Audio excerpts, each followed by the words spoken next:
Fellow American patriots, I come to you today to let you know that your government cannot overpower you, and that you as the people hold your own fate and your way of life in the palm of your hands. You are under the watchful eye of an ever-increasingly tyrannical government, but within that government lies patriots just like you. For fear of retaliation from that very government and the safety of my family, I'm forced to cover my face like a common criminal, like a coward. I've been told that my thoughts are traitorous and that my actions un-American. Why? Because I support the people? Because I support the Constitution?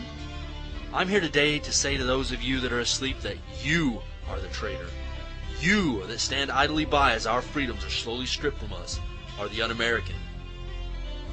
I ask civilians on the street if they're aware of the form of government that this United States was founded on. Almost every one of them proudly stated democracy. Why, we spread democracy across the world, I've heard. Let me read to you Article 4, Section 4 of the Constitution of the United States of America. The United States shall guarantee to every state in the Union a republican form of government, and it shall protect each of them against invasion and on application of the legislature or of the executive when legislature cannot be convened against domestic violence. And tell me if this one sounds familiar.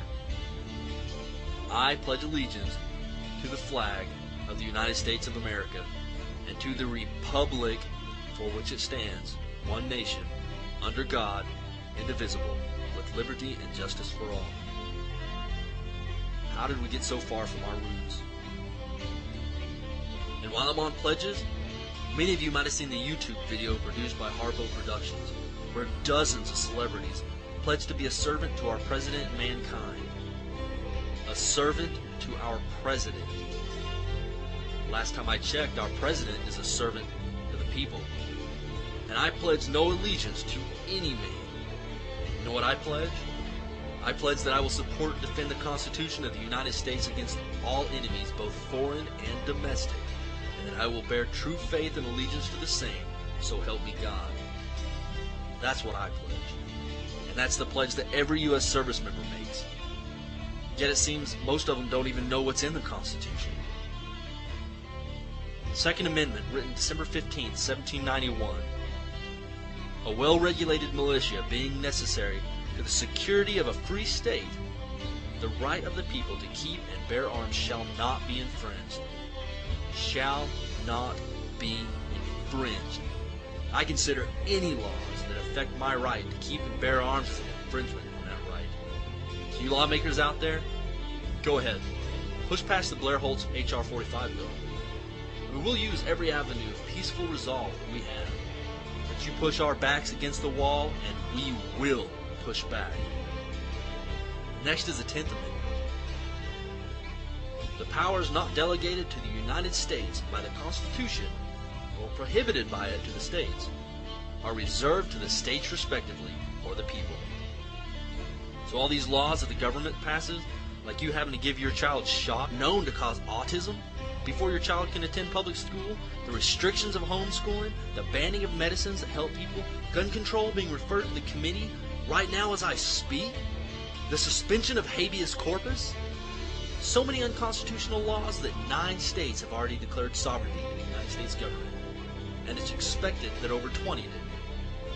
I was proud whenever I read the Oklahoma resolution, that this serve as notice and demand to the federal government as our agents to cease and desist effective immediately mandates that are beyond the scope of these constitutionally delegated powers.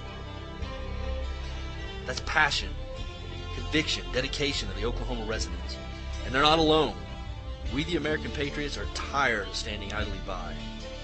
This is a call to arms.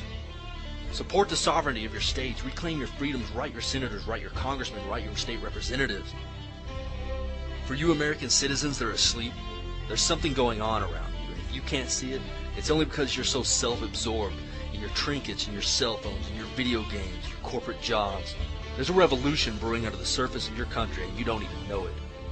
If I ask you if you're awake and you don't know what I'm talking about, you need to start searching for information. You need to read your Constitution. You need to know your rights. Look up what started the first revolution. Do research on your monetary system. Keyword the Federal Reserve. Ask yourself a simple question. Do I want to be free? Or do I just ask for a protective master to watch over me? The time for you to make that choice is at hand.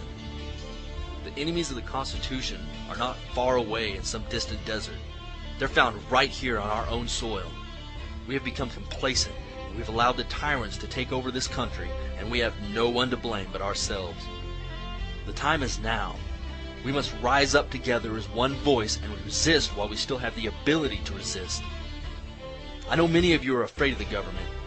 You wonder, how can you fight something as strong as the U.S. military? I ask you this question. Who is it that's behind those rifles that you fear? They are your sons, your daughters, your mothers, and your fathers. They are American citizens just like you. And let me assure you that there is a resistance within the military. We will not be silent. We will not obey. We will not allow the American people to be harmed and their rights to be taken away in any manner. We will not disarm the American people during martial law. Let me assure you, patriots, that we will die fighting our brothers in arms if we must, but we will not fight our countrymen. Our lives we stake on this. Patriots, the time is at hand. If the government pushes us into a corner, then I wish you well. For the fight that lies before us will be the toughest thing our generations have ever endured. Your grandchildren's grandchildren will read about how you fought for their freedoms. We can only hope that they will not be as foolish as we in allowing the government to ever do this again. Patriots, I'll leave you with the saying that my father left me with the day that I left the Marine Corps. Keep your chins up, your heads down, and dig your foxholes deep. Godspeed, and Semper Fidelis.